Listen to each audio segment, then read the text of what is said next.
Koti zingine zinaendelea, please watu watoke nje. Koti inaendelea, please. There some others matters zinaendelea. Sasa hiyo ndio sasa tutaki. Sasa hiyo. Please. We shall overcome. We shall overcome.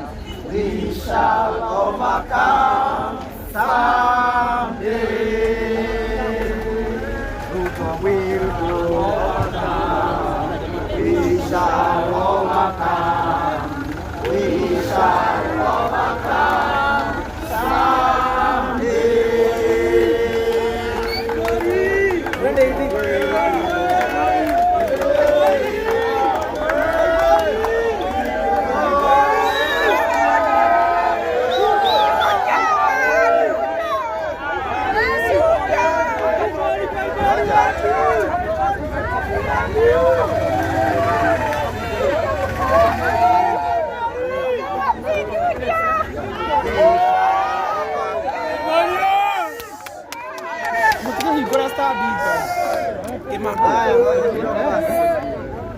Le microphone. We shall overcome. We shall overcome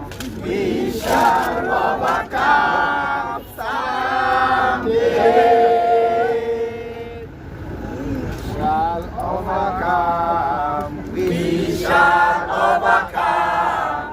We shall overcome someday. Ruto will go. Ruto will go someday. Ruto will go. Ruto will go. Ruto will go someday. Thank you. So, members of the press, with me, I'm with the senior Maanzo advocate, Mr. Kiragu Adhuta advocate, Mr. Jomo advocate.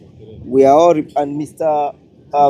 Mageto Mila advocate, and Ms. Chege advocate. We are all representing the member of parliament for Juja constituency, whom you know that he was arrested for speaking the obvious, that the government has been expending money without accountability, and therefore when he sought to exercise his power to hold the government to account and oversight, he was then accused of having made remarks that did not go very well with those people who do not think that they can be criticized.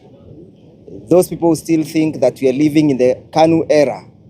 I think the blood is still running thick in their veins. The KANU blood is still running thick in their brain, in their veins. Therefore, today we were coming for the bail application, which you have done. They are saying that Honorable Koimburi should not be admitted to bail for reasons that are baseless and frivolous and vexatious. But the court has been able to admit him to bail, pending a ruling, a substantive ruling on the same matter. And that's why we have him today. As a free man, and that's why we are saying that through the use of the law, we shall overcome all these challenges. May I invite Mr. Maanzo, then invite the others. The case that he was arrested on was, yes, for cybercrime. He was arrested, and that is what surprises us.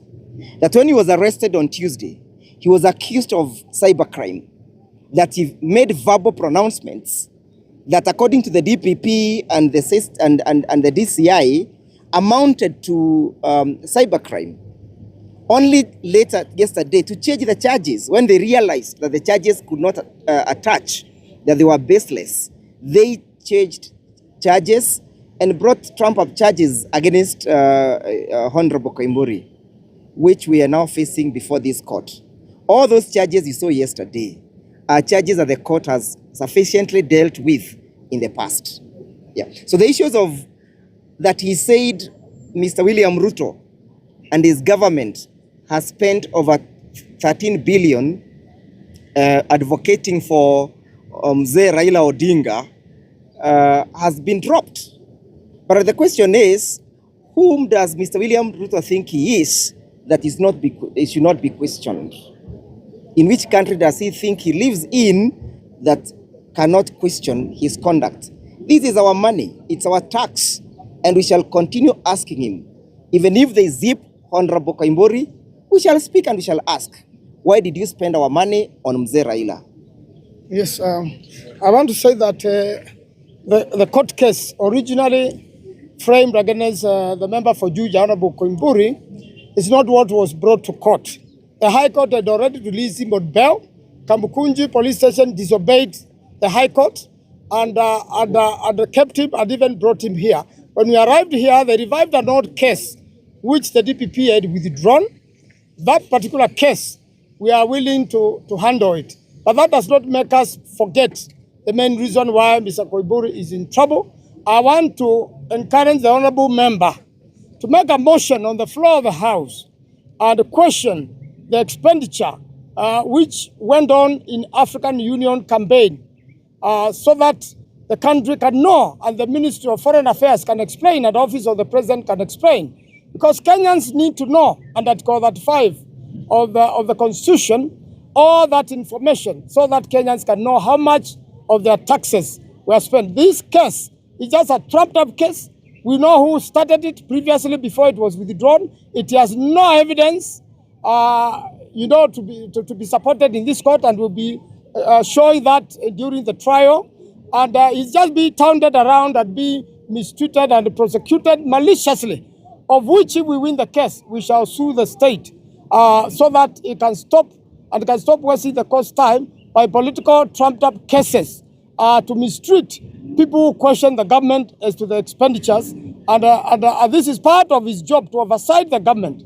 He also, one of the biggest things a member of parliament can do to oversight government, and for that matter, National Assembly, is even to move an impeachment motion. So nothing stops him from taking a motion to the House, from questioning the president, from questioning the departments as to the expenditure which went on the African Union. What has been the ruling today on bail application? Now, the bail application ruling will be made on Tuesday at 10. He's already been released on bail.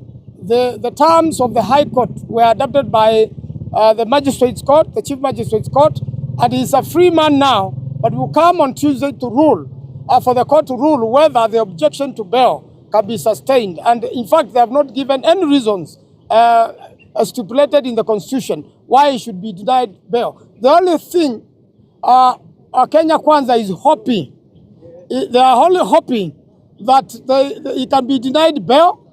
Then if he doesn't show up in Parliament for 8 consecutive days, then he can be removed as a member of Parliament. So the whole application is political, is unwarranted, and is meant to mistreat the Honorable Koimburi, who is innocent and has denied all the charges against him. The charge, they were trying to say that he was disrespectful to court, has been rejected this morning by the court. It had no basis. It was a frivolous charge and has been rejected. So we go back to the old file, which had already been withdrawn. We can have So today we are very happy, and since yesterday we've been here in Kiambu, and today we were heard at length on the bail application. We argued, the DPP came with the arguments why Mheshimiwa should not be released, but the court will do justice. So far we are comfortable, but going forward, let us not manage politics through the criminal justice system. Let us not do prosecutions of persecution. Let us not persecute people through prosecution. So we will do our best as lawyers. Mheshimiwa, we will support him. And for all Kenyans, we urge you, wherever you are, stay calm. The court will deal with the case judiciously and fairly. Thank you very much. Mr. Jomo, Just a minute. Miscellaneous application. The DPP came with an application to oppose the release of Mheshimiwa on bail. Basically, they are saying this person is not fit to be released on bail. But the High Court on 18th had already admitted him on bail in another application. So Mheshimiwa is fit for bail. So that argument cannot go anywhere. So that is the application that is before the court, and then the court will also set the terms of the bail on Tuesday. But for now, the terms that were given on 18th by the High Court are the ones that have enabled Mheshimiwa to be free. So he's a free man. He obeys court orders. He brought himself today to court, so he cannot abscond court. So let us wait for the court to do its job. We hope, we are sure, we are confident that the court will deal with that matter fairly and justly. Can have Mr. Jomo next remarks then. In just a minute, what we said on Tuesday is that Honorable Koimburi's role as a member of parliament is to oversight government. He has not done any mistake, he has not committed any crime in asking why money was spent wrongly. So that what we want to tell Kenyans is that we have courts, we have a judiciary that is working. Police officers may harass people, the DCI may harass people, but we have seen that today the courts are working. So that people should not fear asking questions, people should not fear criticizing government, because at the end of the day, even if police officers harass us, we have courts to protect us. Courts are the last resort, and we say thank you to the judiciary for seeing through this so that Kenyans can speak without fear, Kenyans can speak their minds, and at the end of the day, the judiciary is the protector of our rights every day. And the advocates here, we are ready to defend everyone who speaks the truth, because we are not fearing. We have to tell the truth as it is. Thank you very much. So yesterday they plotted for rearrest. There was that. We don't want to speak much to it, but we are very keen to ensure that justice is done. Even if they arrest anyone today, tomorrow we still come to the court to defend what is right. So that, because what we have seen is that even with orders, they are not willing to comply. But the courts have been very stern that they must obey court orders. So we are hopeful that the judiciary will maintain that, so that at the end of the day, Kenyans will speak, knowing that they have a protector of their rights within the judiciary. And in an event for that lay arrest, he is already also again admitted on a disciplinary bail. He's also already been freed on bail by the police. So if there is any other charge, we are ready for them. Thank you, sir. We shall overcome. We shall overcome. We shall overcome.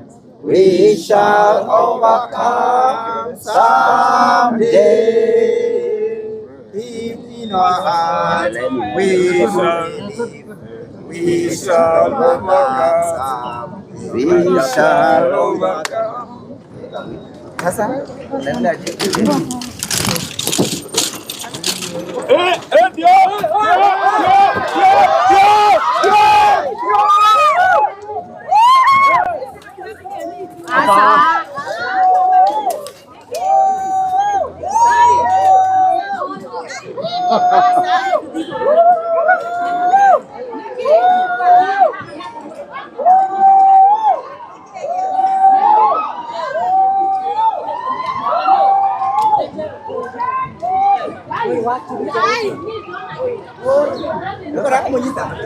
Nakoda kumunyita. Nakoda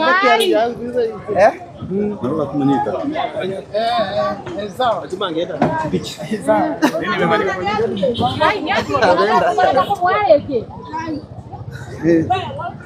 All right, kama mnavyotazama, that was the proceeding at the court, na immediately after the speech walikuwa nataka kumshika tena, but unfortunately the motorbikes were ready, na hivyo ndivyo ameweza kuondokea.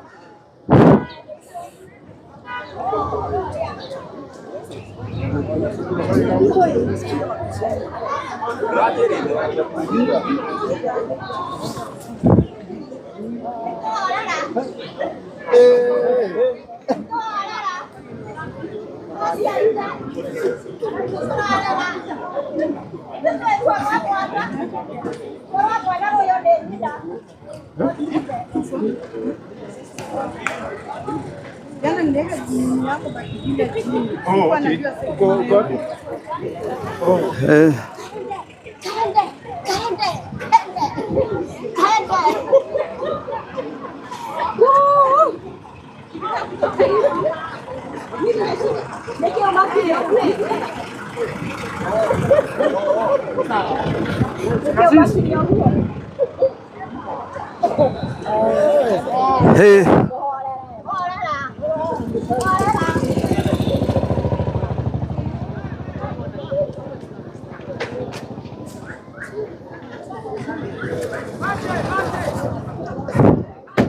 Cha tuone ni nini inaendelea hapa.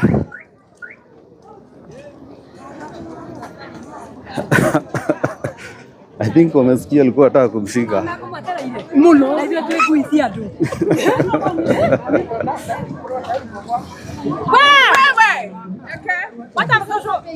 Goja. Nani neke nawe? Nike nawe. Hii henyari yako.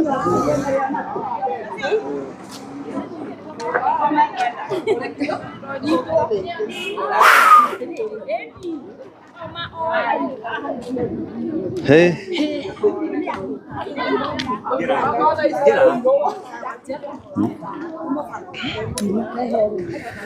That is it.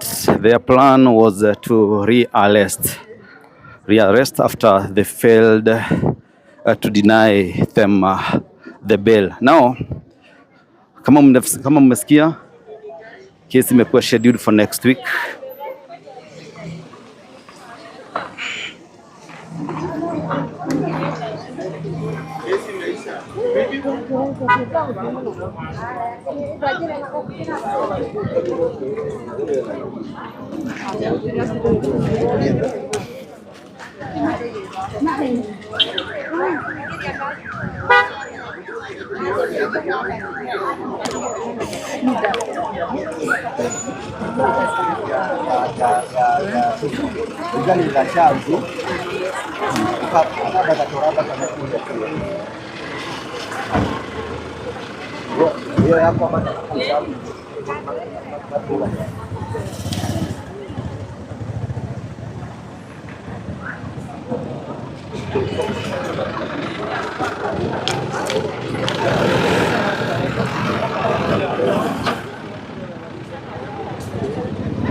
Hai.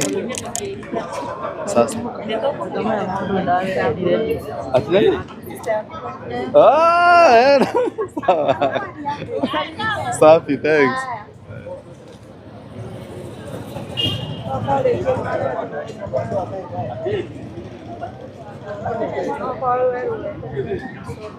Hata polisi wenyewe hawaamini ameenda.